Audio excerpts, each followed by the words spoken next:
The importance of providing a sustainable service delivery. It's better because we'll be changing the lives of the people, but they don't just come. With the lessons that I've learned in a municipality where there was a PIC loan that we've inherited of about 500 million. We ended up cutting some of the major programs that we have to do. What I did as a mayor was to write and request an advice council for a financial recovery. Because in terms of the IDP, we could see that in terms of the old revenue, we are not going to move. We've got the PIC loan that was costing 500 million. The PIC people were on our back. They wanted to take us to court. What we did was to request for the 2 ministers' intervention and the 2 MECs' intervention, including the premiers and the presidency. We requested for a financial intervention because we were not able to pay our creditors in time. And in terms of MFMA, there's some guidelines of how to go about. So our municipality managed to take up a very good decision to say that we should be under financial recovery. And that thing has got strict financial control measures, where it then says you have to cut everything that is not necessary, but focus on service delivery, focus as well on revenue enhancement and on better financial management. Indeed, the 2 ministers gave us help, Minister Pravin and Minister Sqeka. They indeed assisted us. Currently, the municipality is still under financial recovery. The intervention brought the Section 139 as well, under the financial recovery. And then we've got a CFO who's an expert who came from DBSA, Senza Manj, that is currently being carried by National Treasurer, who's currently still the Mr. Rian Poshov. Since he came in, you can see that even revenue enhancement is growing. We're moving between 86 to 92%. We managed to pay all our creditors from 265 M. When the election comes, we're left with about, I think, 4 million. We could manage to pay our creditors on time, on a monthly basis. There was no problem. We're paying our staff, we're paying our councillors on time. Because we're managing. We manage as well to make sure that all MIC projects, they are running. Because we have a wonderful administrator, Mr. Matlawe, in terms of the intervention. They gave us a good administrator, they gave us the good CFO. So these 2 critical people were very good. It's not easy, but you have to take on board the community. To say we will not be able to achieve 1, 2, 3, 4, 5, we are going to achieve 1, 2, 3, 4, 5. If that comes, then it then simply says your service delivery, your capital programs will rely on the MIC or on the grants from DORA or from national government, provincial government.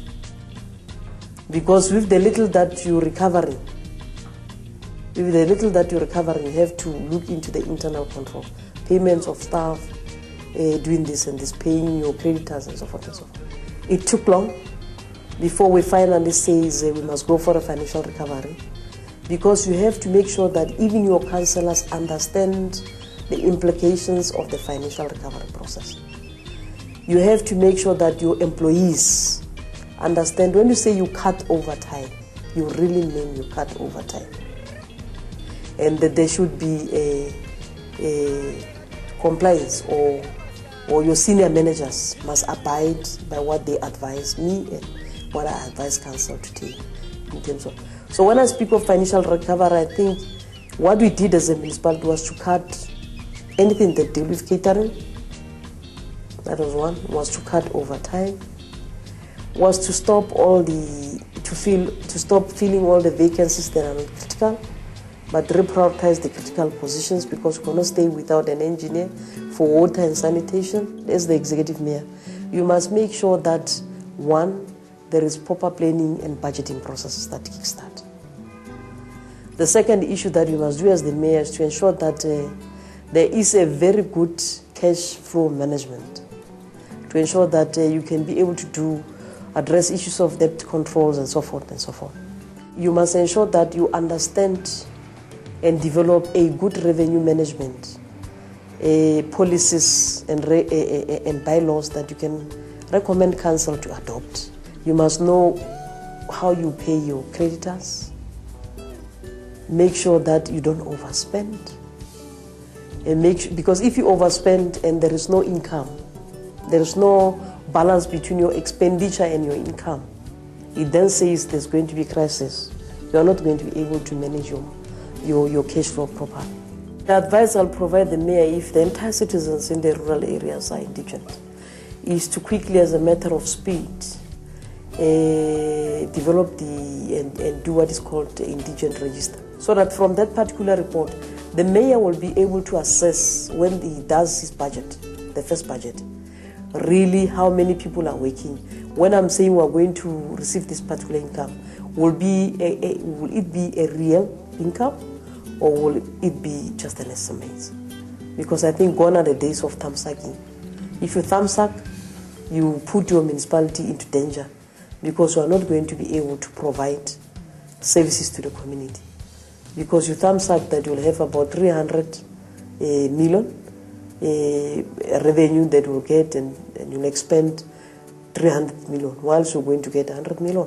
If you take your community on board during the planning process, and they take ownership of this particular project, it's easy for you as a mayor to stand publicly strong and say, we are not going to be able to achieve 1, 2, 3, 4, 5.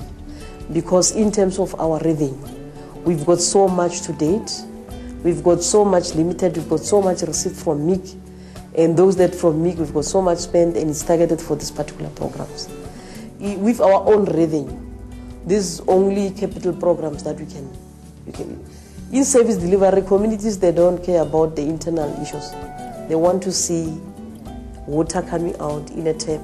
They want to see a house, but they don't even care about functions. What is the role of municipality and the province or national? What they see government when they see local government. If they need housing, they really need housing. So you have to make ways to ensure that they understand why you cannot provide 20,000 houses at the go. It's important to work with the community. If you cannot deliver what you promise them, tell them. Be honest to your community. Tell them, make sure they understand. Don't hide. Feedbacking is important.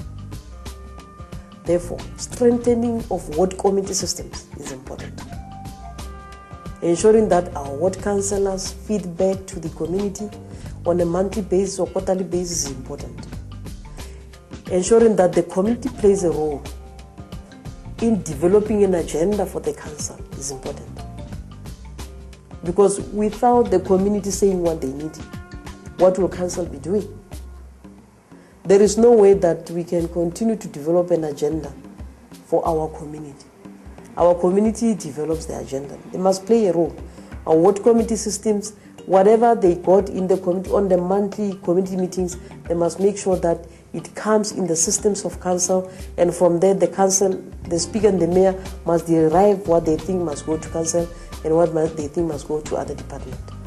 If it's a matter that needs consultation, let us take it to consultation and explain, so that the councillor can be able to feedback to their community to say, I've sent your mandate to the community, but this is the response that we as council see as an alternative, or it could not be a possibility. If it's a possibility, yes, it will happen. If it's not a possibility, tell them it won't happen this time, it can happen at this time. If there's another alternative way of doing it, say there's an alternative way. If you're still going to consult with National Treasury or Provincial Treasury or other spheres of government, because in terms of financial management, make no mistake, your provincial treasury, your national treasury must always be on board.